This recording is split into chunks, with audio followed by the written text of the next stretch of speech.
Suasana di Keraton Kasunanan Surakarta kembali diliputi ketegangan pada Minggu, 18 Januari 2026. Acara penyerahan surat keputusan Menteri Kebudayaan yang semula dirancang sebagai agenda resmi dan sakral, justru berubah menjadi ajang adu mulut terbuka antar kubu internal keraton.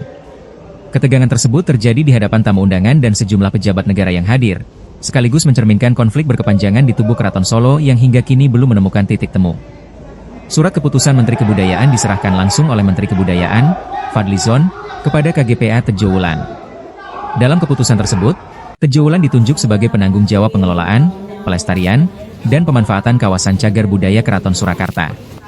Pemerintah menyatakan penunjukan ini dilakukan sebagai langkah administratif untuk menjamin keberlangsungan tata kelola keraton sebagai warisan budaya nasional, di tengah kondisi internal yang terus bergejolak dan berisiko menghambat pengelolaan aset budaya negara.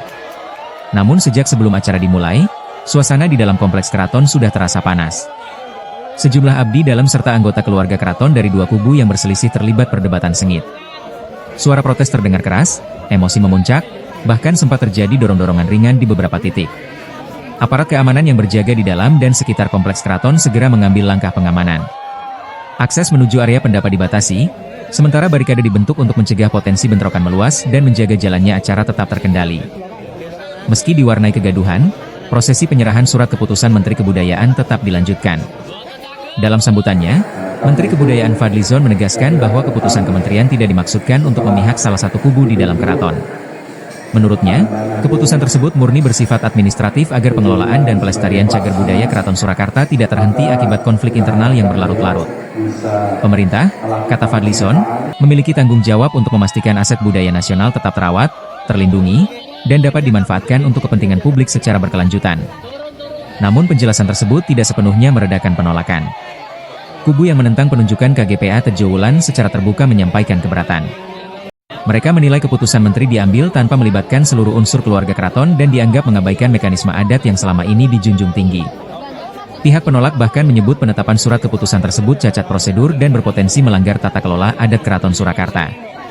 Tidak hanya itu, mereka juga menyatakan kesiapan untuk menempuh jalur hukum dengan menggugat keputusan Menteri Kebudayaan. Konflik internal di Keraton Solo sendiri bukanlah persoalan baru. Perselisihan terkait kepemimpinan, legitimasi adat, serta kewenangan pengelolaan keraton telah berlangsung lama dan berulang kali mencuat ke ruang publik. Wafatnya pemimpin sebelumnya justru memperuncing perbedaan pandangan, sehingga hampir setiap kebijakan atau keputusan baru kerap memicu resistensi dari salah satu pihak. Hingga Minggu sore, situasi di dalam kompleks Keraton Surakarta dilaporkan mulai kondusif. Meski demikian, aparat keamanan masih disiagakan untuk mengantisipasi kemungkinan munculnya ketegangan lanjutan. Polemik terkait penyerahan surat keputusan Menteri Kebudayaan dan masa depan pengelolaan Keraton Surakarta diperkirakan belum akan berakhir. Solo, Jawa Tengah, Tim Dengar Info, melaporkan.